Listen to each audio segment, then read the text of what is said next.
Thank you. Hello. Hello, everyone. Thank you for coming. Today I'm going to talk about scalable, cost-effective Selenium infrastructure, which many JetBrains teams use for test automation purposes in continuous integration processes.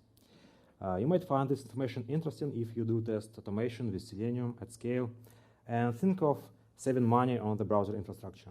With some development and DevOps skills, you may implement some ideas from this talk. A few words about me. I'm a software developer at JetBrains with a 10 years QA automation background. I did test automation for web, APIs, and mobile platforms. Now I mostly do backend in Go and frontend in React. So JetBrains has a few server-based products. Maybe you have heard of continuous integration server TeamCity or issue tracker UTrack. You need a browser to use these products, and for sure you need a browser to perform UI testing of these products. In JetBrains, for many years, we have been using Selenium for UI automation purposes, and we used to use various Selenium infrastructure. For example, classic Selenium grid with Selenium Hub and Windows virtual machines-based Selenium nodes. Then we switched to Selenoid project. It looks like a classic Selenium grid, but instead of virtual machines, it uses Docker containers on Linux machines. These solutions were good while we required 50 to 60 parallel browser sessions, but they did not scale because they required constantly running virtual machines or Linux machines with Docker, and if you run some machines 24 hours a day, it costs you some money. So one day we asked ourselves a question: how many parallel browser sessions do we need? The answer was 500 with a plan to grow to 1,000. So our first idea was, let's buy a commercial solution. There are a few of them on the market. I will not tell you the name of the company and the number of parallel sessions we requested and the money we saw in the invoice, but the price of one parallel browser session was $1,346 for 1 year. And here comes simple math. For 500 parallel browser sessions would cost us more than $600,000. And 1,000 parallel sessions would cost us more than 1 million. So we decided to build our own Selenium infrastructure with Go and Kubernetes. Here is the plan of my talk. I'll start with requirements for Selenium infrastructure. Then I'll proceed with development part. We'll discuss a little bit the driver protocol, Kubernetes API, security and reliability aspects. And finally, a few topics of DevOps. We'll talk about cluster autoscaling, scheduling optimization, and resource optimization. Let's start with the requirements. So our infrastructure must be cheaper than any commercial solution, because if it's not, what sense? We wanted a minimal migration effort for our colleagues. Ideally, they only should change the entry point URL for tests. It must be able to run 1,000 parallel browser sessions as we agreed. It should provide Linux browsers like Chrome with the Blink browser agent, Firefox with Gecko browser agent, and some browser with WebKit browser engine. And the final optional requirement, a nice-to-have thing, was ability to provide Windows-based browsers like Internet Explorer 11 and Safari on macOS. So with these requirements in mind, we can proceed to the development part. The first question what would be the technology stack? I hope most of you have heard of or even used Docker. Docker is widely used to deploy applications on servers and in clouds. Docker provides reproducible, isolated environment for browser automation. We had expertise in Docker, so Docker was our first obvious choice. And if we are going to run a lot of Docker containers, we must use Kubernetes. Kubernetes is the leading container orchestration system. In JetBrains, we have a SRE team which provides us with both Amazon Elastic Kubernetes service and Google Kubernetes Engine clouds.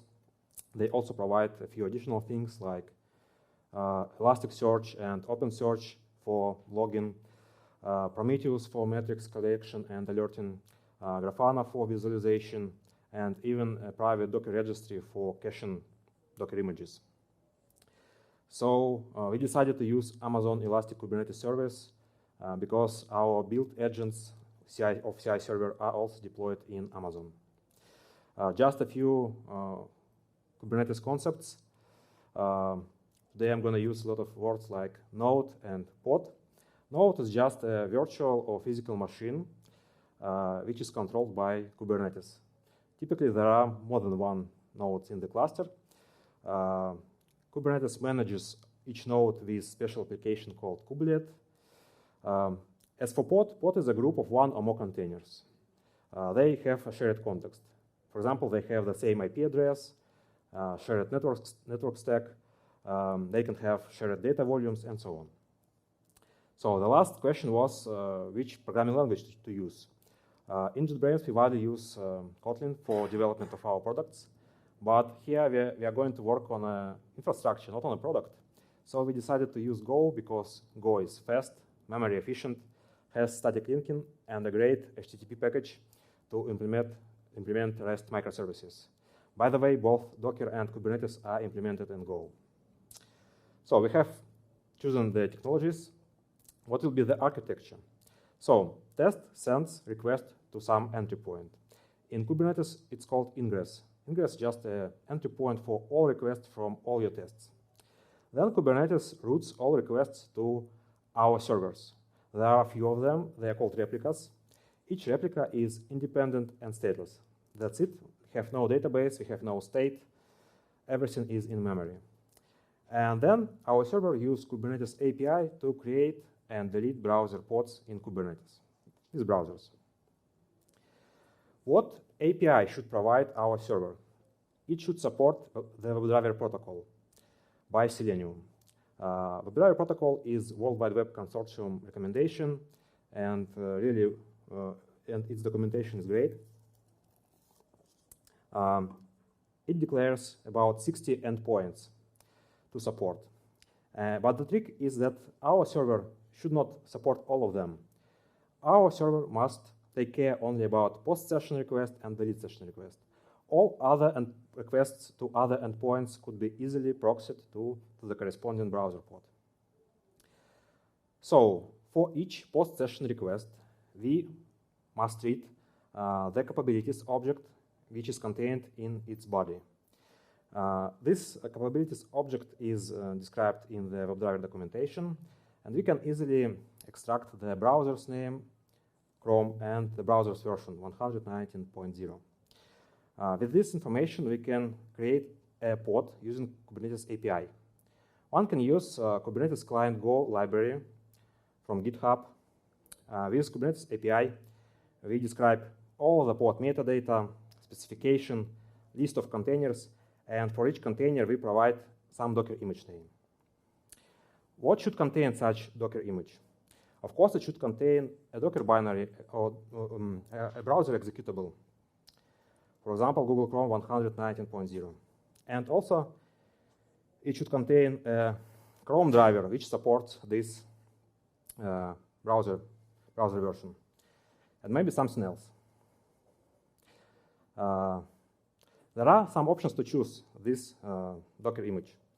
For example, you can use the Selenium project Docker images. Or, sorry. There are a lot of many less known Docker images on GitHub. Of course, you can build your own Docker image. But we decided to use Selenoid Docker images from the Selenoid project, which we used for previous Selenium infrastructure. What such images contain? First of all, they contain browser binary and its driver. They contain X virtual frame buffer, a display server for Linux operating system. It gives us ability to see UI of the browser inside the container. They also provide a file server, which serves content of the downloads directory, a clipboard server to control the clipboard inside of the container, and a VNC server. So various VNC clients can connect to the server, and we can see what your test does with the browser. We maintain a special configuration file with mapping between browser name and browser version to the corresponding Docker image name. This configuration file is deployed in Kubernetes as a configuration map and attached to the server as a volume. You can read more about configuration maps and volumes in the Kubernetes documentation. The idea is to provide this file so server can read all changes and apply them on the fly without a single restart. After that, we create a watcher which gets all the events which happen with the pod, all the changes of its state. The initial state is the pending state, and we wait for the running state. States like failed or unknown are failures. And if the pending state does not change in 5 minutes, it's also a failure. By the way, we have a few attempts to create a pod, just in case, to overcome different network issues. When the pod is started, we can finally create a browser session. We do post session request and get the session ID. It's a string of letters and digits, but we don't send it back to the test. Right now, this session ID has no information about the pod which runs this browser session. That's why we modify it to a combination of timestamp, IP, and the original session ID. Timestamp is the pod's creation time plus 24 hours.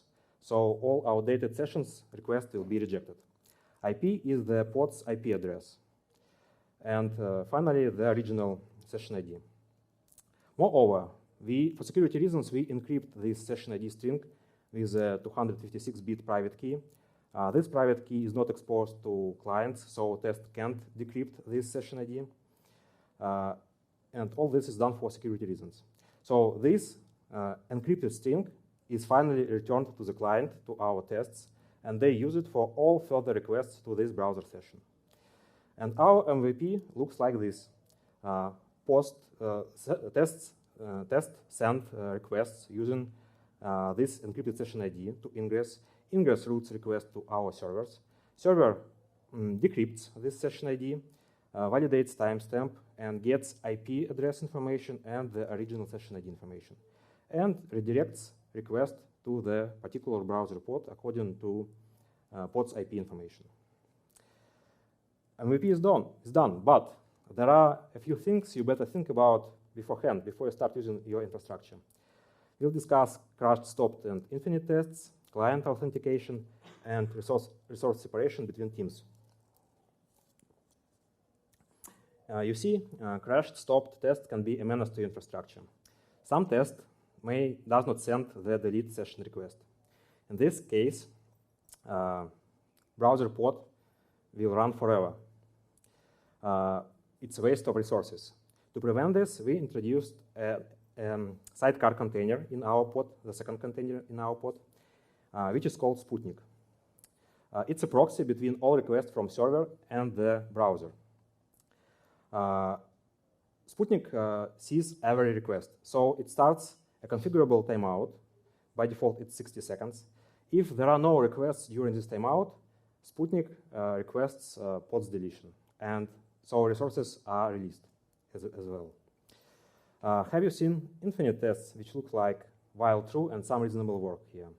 I've seen such tests many times in different teams, but our infrastructure should prevent such infinite tests. So also Sputnik starts right after container start. Sputnik also starts another timeout called session timeout. By default, it's 15 minutes. If any session lasts more than 15 minutes, Sputnik also requests pod's deletion and resources are released. As for authentication, you might not need it, but we wanted to know who requests each browser session. It helps with resource planning and consumption. It's a good idea to distinguish real people, colleagues, and robots like CI servers. One can use various authentication approaches like OAuth, LDAP, etc. We decided to use JetBrains space OAuth in our product and its rich team management features. Real people get personal tokens in space and send them in the capabilities object. Server validates this token in space and gets the basic information about the person. For CI build, one can create an application in space which has a pair of secrets, application ID and application secret. With this pair of secrets, our server can perform OAuth client credentials flow and get the information about the project and the team behind this application. As a result, for each browser session request, we have a name of a person or a name of the team. And we put a label on every pod with this information. And we always can answer questions who, when, and how many browser requests and how many browsers requested. You can see this on this Grafana panel. Different teams, different people. But there is a problem if you put all browser sessions in one namespace in Kubernetes, because one team can accidentally run too many tests, so they occupy all the resources in your cluster, and other teams will suffer and wait. Fortunately, Kubernetes has ability to create many namespaces, so we have a special configuration map with mapping from team name to their namespace. There is also a small default namespace. Each namespace has its quota. Quota describes how many parallel browser pods can be run, how many CPUs are available, and how much memory is available. Using combination of namespaces and authentication, we can easily deploy each browser pod in the corresponding namespace according to authentication information. On this Grafana panel, you can see browser distribution among 4 namespaces, including the default one. So now this infrastructure is more reliable and secure, but do we have more features in this infrastructure? Yes, and now I will tell you about few optional features, nice to have features. The first feature is test video recording. It's not that easy. For this feature, we introduced a third optional container with video recording ability. It starts ffmpeg command. More information you can read about this on this website. This ffmpeg command records video from the X virtual frame buffer display and saves it on the file system. On the pod deletion, this video file is uploaded to the special Amazon S3 bucket with a 14 days lifecycle policy. After that, the video is available by the direct link. And this is how such video look like. So we perform authentication, send some commands to the browser. Test is quite fast.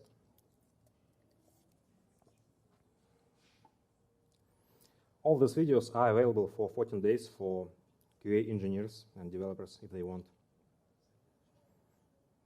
to check something, some failed tests.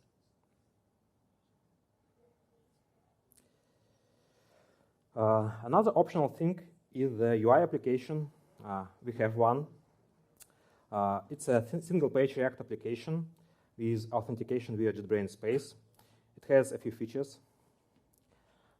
Unauthenticated users see the list of supported browsers and versions. The star sign denotes the star sign next to a version denotes the default version. After authentication, users see the number of running sessions, and they also can start a manual browser session by clicking on this green button.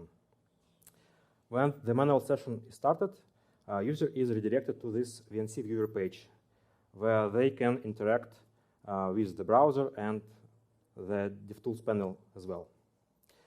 Finally, there is the sessions list page, where user can see all his or her running sessions, including sessions of his or her team, but not teammates for security reason.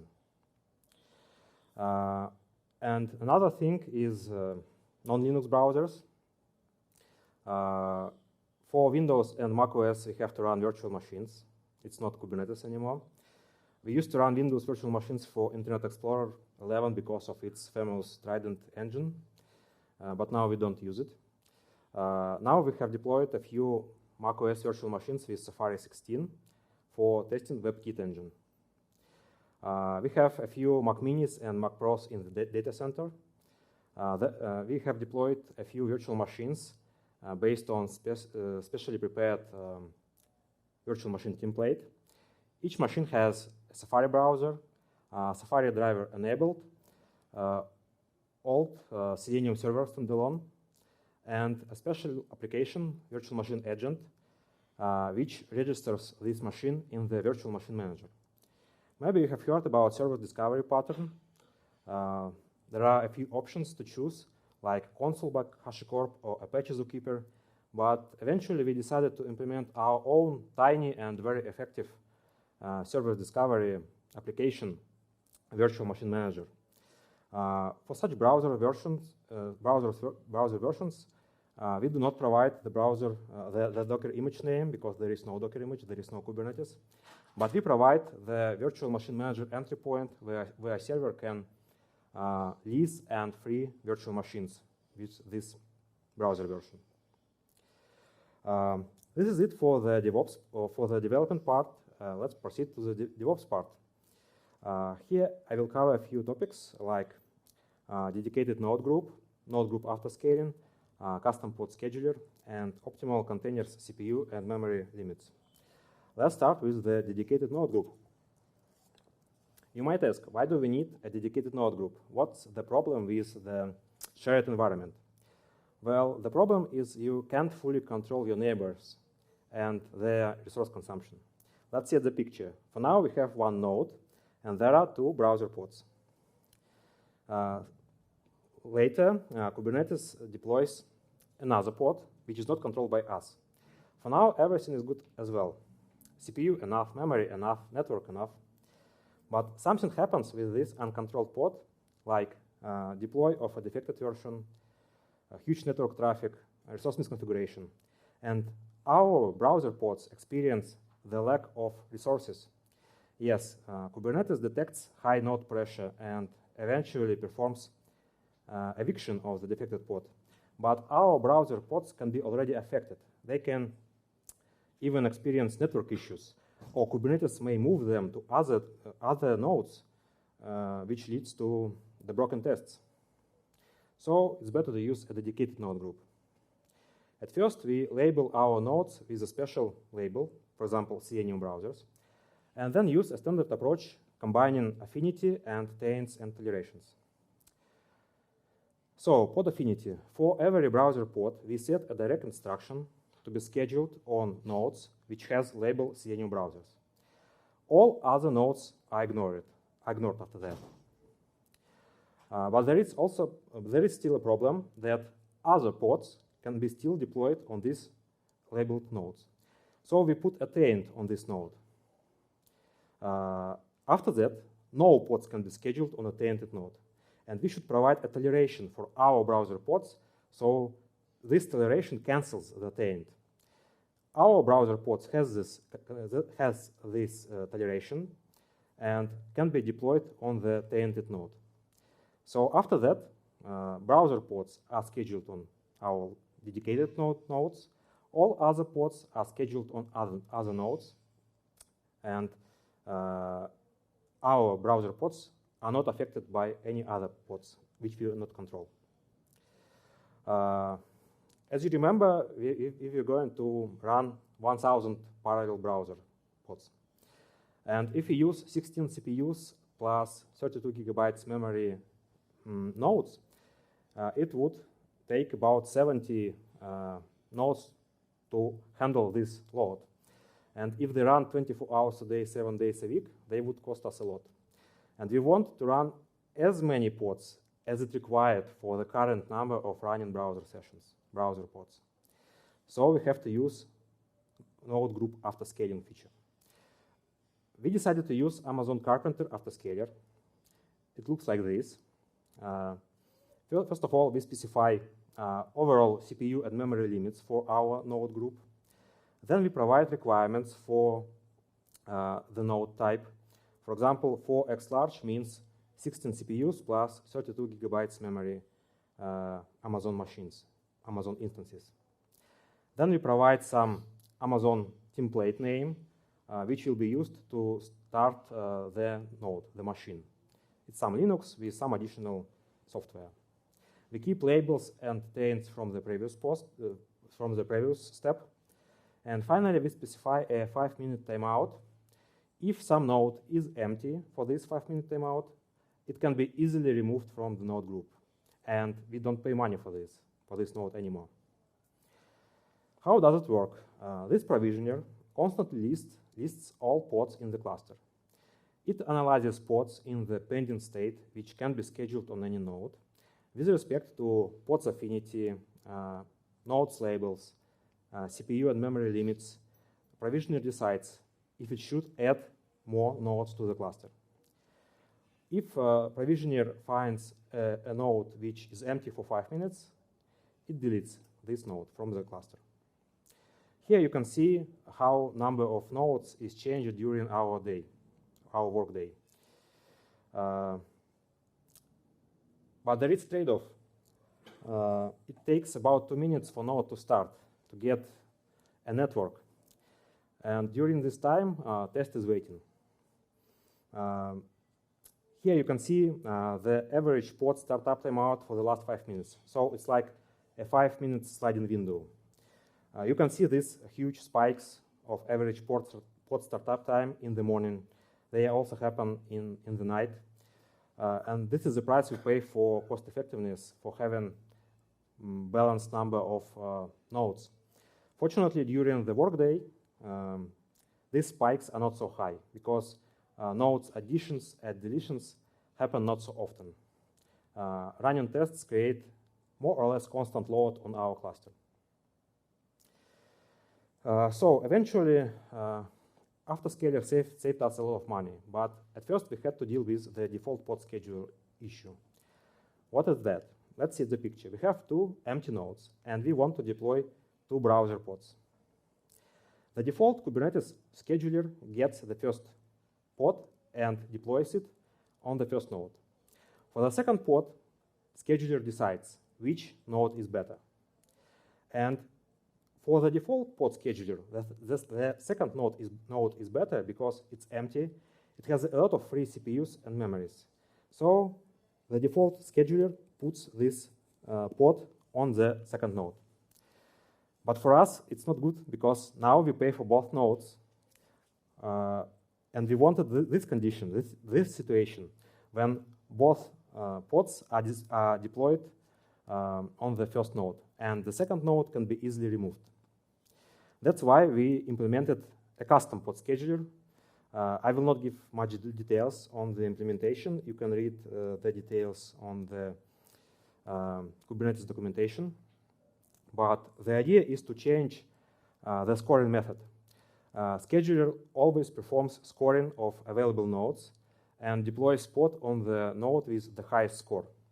And for the default scheduler, empty node has the highest score because it's empty. It has a lot of resources.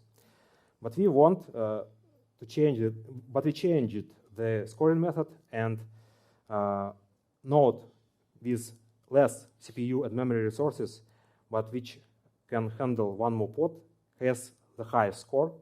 And our custom scheduler puts this last pod on this node, and now all pods are packed on this single node. Finally, a few words about CPU and memory limits.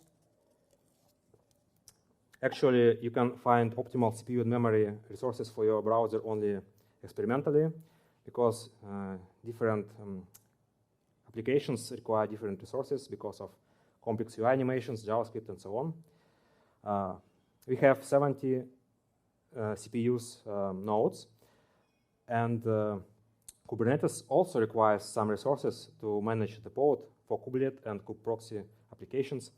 So we gave 1 CPU for the Kubernetes needs, and it gives us 15 CPUs per node, 15 browser pods per node in the cluster. As for memory, we gave our browser pods 1,850 megabytes memory, and it's enough for our application in our case. It depends on your system, as I said. So we have a metric, average pods number per node. The optimal value is 15, and here you can see that during work hours, workday, this metric is close to the optimal value, more or less. Finally, let's talk about the money. We have statistics for, we have daily and weekly statistics for the number of running browser sessions and accumulated browser sessions time. And I can show how these DevOps optimizations helped us to reduce costs. Let's start with the node group autoscaling implementation. During 1 week, we have paid about $1,200. Accumulated session duration time was 31.5 million seconds. It's about 1 year, by the way. So average session cost was 0.23 cents per minute. Then we implemented a custom pod scheduler. Costs reduced to $900. Accumulated browser time was more or less the same. And the session cost was 0.18 cents per minute. Then we switched to the optimized and effective Amazon Carpenter autoscaler. We have paid $800 for 1 week. Accumulated duration time was 32 million seconds. And session cost was 0.15 cents per minute. And finally, we slightly changed CPU and memory, optimized it, and session cost became 0.14 cents per minute. As a result, we managed to reduce session cost from 0.23 to 0.14 cents per minute.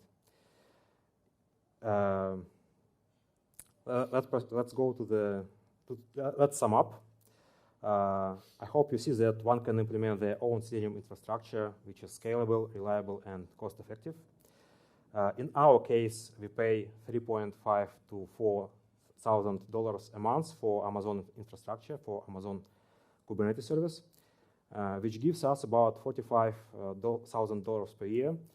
It's like 20 times less than our original expectation from the commercial solution. And as you can see, in Kubernetes, one can run 1,000 parallel browser sessions, and even more. If you need more, you can try. I'm sure you can do this. And this is it. Thank you for your attention. I can answer your questions if you have any. By the way, there is some extra slides. I won't show it right now. These slides are about Playwright support in our architecture. Maybe you are interested in Playwright. We can discuss it after the talk if you want. Thank you. Hey guys, questions?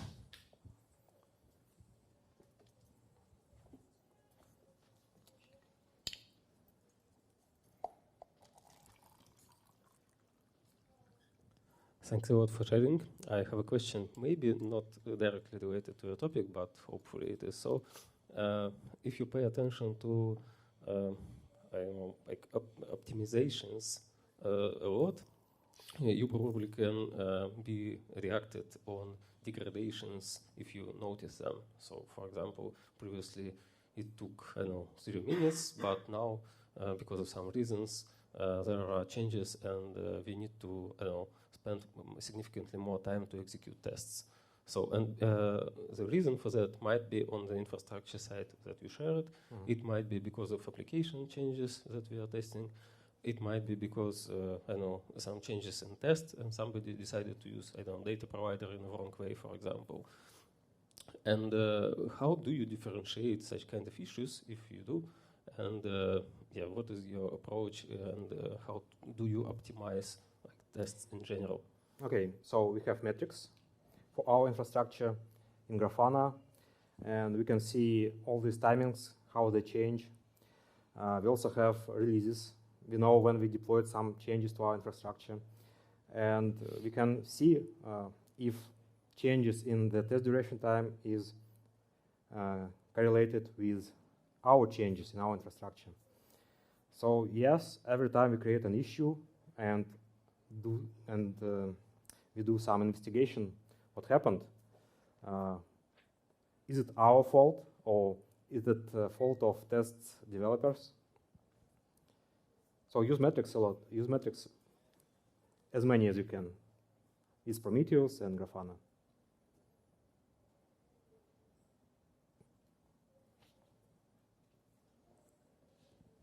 Let me also ask a question. Always when somebody implements a custom solution, I'm trying to realize how effective is it in terms of money. In other words, if let's say I use any third-party tool like, I don't know, Browser Stack or GitHub Actions, and it's really possible to repeat the flow you've described with all this recording, storing, etc., etc.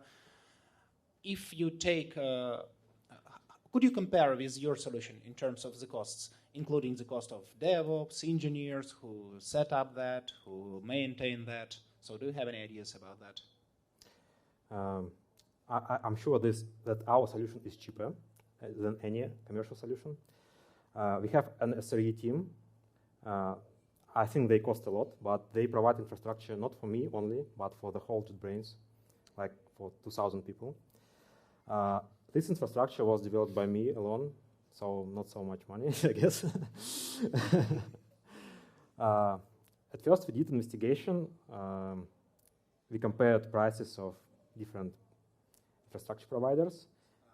What providers did you check? Browser Stack, South Labs, Amazon Farm, and a few less known. And the cheapest was Amazon Farm. It was 0.5 cents per minute. And we have 0.14 cents per minute, like 3 or 4 times less. And those numbers, like 1 million for 1,000 sessions, they are real. For 1,000 sessions. I also have a question. What about the stability and reliability of this infrastructure? Now it's quite stable. We implemented all checks, additional checks, retries. Now it doesn't require any attention from my side, I think. Okay, perfect. And one more. What about kind of when you have releases? I mean, probably sometimes companies have like a lot of releases at the same time. You can experience some overload of this infrastructure, like queues, like extended delays on test start and so on. What about this? So Autoscaler does the job. It adds nodes. During node startup time, test experience delays, but they are short, they last for a few minutes. And after that, this high load is can be handled by our infrastructure. So we have never an issue with huge load that we can't handle, that we wasn't able to handle. Okay, any more questions? No? Then, thank you again. Thank you very much.